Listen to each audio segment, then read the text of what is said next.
ఈ మహానుభావుడు ఎవరైనా తత్తరబుత్తర Konda Vishweshwar Reddy, Chevella MP, BJP MP. నేను ఒక మాట మాట్లాడాను, చాలా భయంకరమైనటువంటి మాట మాట్లాడాను.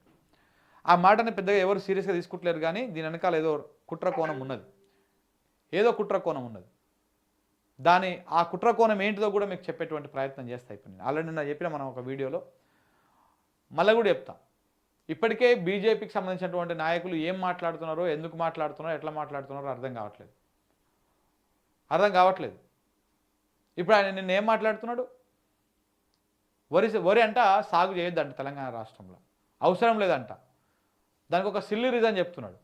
వరి వేయొద్దు, దేశంలో అన్నం లేక ఎవరు చచ్చిపోవడం లేదు, మన రాష్ట్రానికి 40 లక్షల మెట్రిక్ టన్నులు చాలు, ఏటా 3 కోట్ల మెట్రిక్ టన్నుల దిగుబడి వస్తున్నది, ఇక రైతులు వరి సాగు తగ్గించుకోవాలి. సంచలన వ్యాఖ్యలు చేసినటువంటి బీజేపీ ఎంపీ కొండా విశ్వేశ్వరరెడ్డి. అవసరం లేదు, ఎందుకంటే పెద్ద ఇన్ఫ్లుయెన్స్ పీపుల్ ఏం కాదు, కానీ ఈయన మాటల వెనకాల ఉన్నది ఈయనకు మంచి సాన్నిహిత్యం ఉన్నది. ఎందుకంటే వడ్ల కొనుగోలు విషయంలో రాష్ట్ర ప్రభుత్వం ఎన్ని రకాలుగా ఇబ్బందులు పడతా ఉందో మనం చూస్తూ ఉన్నాం. ఇక చూడండి ఒక్కసారి ఏం మాట్లాడిండో. అన్న వడ్ల ఏం చేస్తున్నారు? కొండా విశ్వేశ్వరరెడ్డి వ్యాఖ్యల వెనక ఉన్నది రేవంత్ రెడ్డేనా? 2 దఫాలుగా వరి కొనుగోలు కొనడంలో రాష్ట్ర ప్రభుత్వము ఫెయిల్ అయింది, అది మనం చూసినాం. దాంతోపాటు ఈ సన్నాలకు 500 రూపాయల బోనస్ ఇచ్చేది కూడా రాష్ట్ర ప్రభుత్వానికి చాలా భారం అవుతున్నది. బేసిక్గా సన్నోడ్లు పండించండి అంటే చాలామంది పండించకుండా ఉంటారు కావచ్చు అని అనుకున్నాడు, కానీ సన్నోడ్లు కూడా పండిస్తారు. దాంతో 500 బోనస్ చాలా భారంగా మారిపోయింది రాష్ట్ర ప్రభుత్వానికి. దాంతో ఇట్లయితే కాదని చెప్పేసి కొండాకు రేవంత్ రెడ్డి చాలా దగ్గర సాన్నిధ్యం ఉన్నది, ప్రభుత్వం నేరుగా చెప్పలేకనే బీజేపీ నాయకులతో స్టేట్మెంట్లు ఇప్పిస్తున్నది అన్నటువంటి అనుమానాలు సహజంగానే వస్తాయి. ఇక చూడండి, సన్నవడ్ల బోనస్ భారం తగ్గించుకునేందుకు సర్కారు కొత్త ఎత్తుగడ వేసింది. రాష్ట్రంలో వరి పంట పండించొద్దని ప్రభుత్వం నేరుగా చెప్పలేక బీజేపీ నాయకులతో స్టేట్మెంట్స్ ఇప్పిస్తుందా? బీజేపీ ఎంపీ కొండా విశ్వేశ్వరరెడ్డి చేసిన కామెంట్స్ ఇప్పుడు రాష్ట్ర రాజకీయాల్లో జోరుగా చర్చ జరుగుతోంది. కొండా విశ్వేశ్వరరెడ్డి వ్యాఖ్యల వెనక రేవంత్ రెడ్డి ఉన్నారన్న అనుమానాలు సైతం వస్తూ ఉన్నాయి. ఒకసారి నేను మాట్లాడి చూడండి. మన తెలంగాణలో ఎందుకు ఇట్లా అవుతుంది? ఇది మనం తినే వరి వెనకట మాజీ ముఖ్యమంత్రి ఏదో చెప్పి లెక్కలు ఏంటంటే 1 కోటి టన్నులు మనం తింటామట, 1 కోటి టన్నులు తినాము. యావరేజ్ గా ఒక మనిషి 72 కేజీలు తింటాడు ఏడాదికి.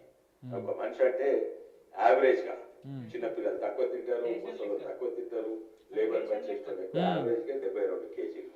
4 కోట్ల జనాభా ఇంటూ 72 కేజీలు అంటే అవి 27-29 లక్షల టన్నులు అవుతాయి. అది బియ్యం అంటే అది బియ్యం తయారైతే ఎన్ని ఓట్లు కావాలి, కన్వర్షన్ రేషియో యాడ్ చేస్తే దాదాపు 45 లక్షల టన్నులు. మనం తినే వరి 45 లక్షల టన్నులు తింటే మనం పండించే వరి 2,80,000 టన్నులు పండిస్తాం. ఎవరికి అవసరం ఇది? వరి లేక ఎవరైనా ఆకలితో చచ్చిపోతుందా? భారతదేశంలో ఒక్కరు కూడా చచ్చిపోతారు. ప్రతి రాష్ట్రంలో వరి ఎక్కువ ఉన్నది, ప్రతి రాష్ట్రంలో. ఇది నా తెలివి. ఈ తెలివి ఏంది? ఒక మనిషి 72 కేజీలు తింటాడు సంవత్సరానికి, మనం ఎంత పండిస్తున్నాము? ఈ లెక్క ప్రకారం మొత్తం వేసుకుంటే 4 కోట్ల ప్రజలకు లెక్కలు వేసుకుంటే మొత్తము 40 లక్షల మెట్రిక్ టన్నులు సరిపోతుంది, వరి సరిపోతుంది. కానీ మన తెలంగాణ రాష్ట్రంలో 3 కోట్లు వస్తుంది, అటు ఇటుగా 3 కోట్ల మెట్రిక్ టన్నుల వరి దిగుబడి వస్తూ ఉన్నది. ఎందుకు ఇదంతా? కాబట్టి వరి తగ్గించుకోవాలని ఇండైరెక్ట్గా సూచిస్తూ ఉన్నాడు ఆయన. ఈ మాట కొండా విశ్వేశ్వరరెడ్డి అన్నందుకు మనం పెద్ద సీరియస్గా తీసుకోవద్దు, కానీ ఈ మాట ఆయన చేత అనిపిస్తున్నారు. చూసినావా? మెల్లగా మీరు చూడండి, నెక్స్ట్ వరి వేయొద్దు అనే స్టేట్మెంట్లు వస్తాయి కాంగ్రెస్ ప్రభుత్వం నుంచి. చాలా భయంకరంగా జరుగుతూ ఉన్నాయి కుట్రలు. తెలంగాణ రాష్ట్రం ఏ రంగాల్లో అభివృద్ధి పదంలో ముందుకు దూసుకుపోతా ఉందో ఆయా రంగాలని శాంతం నాకించేటువంటి ప్రయత్నం రేవంత్ రెడ్డి చేస్తున్నాడు. ఒకటి రియల్ ఎస్టేట్. ఫస్ట్ రాగానే అదే పని పెట్టిండు. రియల్ ఎస్టేట్ మొత్తం డమాల్ అని పడిపోయింది. ఎందుకు పడిపోయింది? రియల్ ఎస్టేట్ పెరిగితే ప్రజలు బాగుపడతారు. అనుకున్నటువంటి ఎకరమో అర్ధెకరం భూమో లక్షల కోట్లకు పడగెత్తుతుంది. అదే రియల్ ఎస్టేట్ పడిపోవడానికి ప్రయత్నాలు చేస్తే అన్నీ డౌన్ అవుతాయి, మన ఆస్తులు పెరుగుతాయి. ఇది ప్రయత్నం. ఎట్లా కేసీఆర్ వచ్చినాక మళ్ళీ రియల్ ఎస్టేట్ పెరుగుతుంది, మళ్ళీ రియల్ ఎస్టేట్ వ్యాపారం పుంజుకుంటుంది మళ్ళీ గవర్నమెంట్ వస్తే. ఇప్పుడేం చేయాలి? మనము అందరిది డౌన్ చేసేసి మనం సంపాదించుకొని మనం 100,000 ఎకరాలు ఎడబడతాడో కొని పెట్టుకోవాలి. నెక్స్ట్ గవర్నమెంట్ కేసీఆర్ వస్తాయి కాబట్టి మన భూములకు మనకు లక్షల వేల కోట్ల వాల్యూ పెరిగిపోతుంది. ఈ రకంగా ప్రయత్నాలు చాలా దుర్మార్గమైనటువంటి ఆలోచనలు. ఇది ప్రపంచం అంతా నాశనం కావాలి, నేను మాత్రం నా కుటుంబం మాత్రమే బాగుపడాలనే ఉద్దేశంతో రేవంత్ రెడ్డి ఉన్నట్టున్నాడు. వరి ఇప్పుడు ఆ రియల్ ఎస్టేట్ డమ్మలు అన్నది అయిపోయింది. ఐటీ రంగం కూడా మెల్లగా డౌన్ఫాల్ అవుతూ ఉన్నది. ఒకప్పుడు ఐటీ ఎక్స్పోర్ట్స్ ఎట్లా ఉండే, ఇప్పుడు ఎట్లా ఉండే.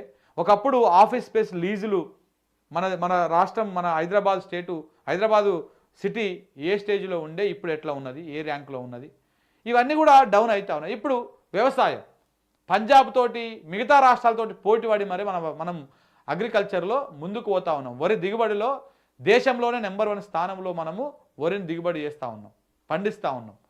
దాదాపు 2 సీజన్లు కలుపుకుంటే, యాసంగి వానాకాలం 2 కలుపుకుంటే 3 కోట్ల మెట్రిక్ టన్నులకు పైనే వస్తుంది, కానీ తక్కువ అయితే వస్తలేదు. మరి ఇవన్నీ కొనుగోలు చేయడానికి రాష్ట్ర ప్రభుత్వానికి తలకు మించిన భారం అవుతూ ఉన్నది. దానికి తోడు 500 బోనస్ వాళ్ళ మెడకు చుట్టుకున్నది.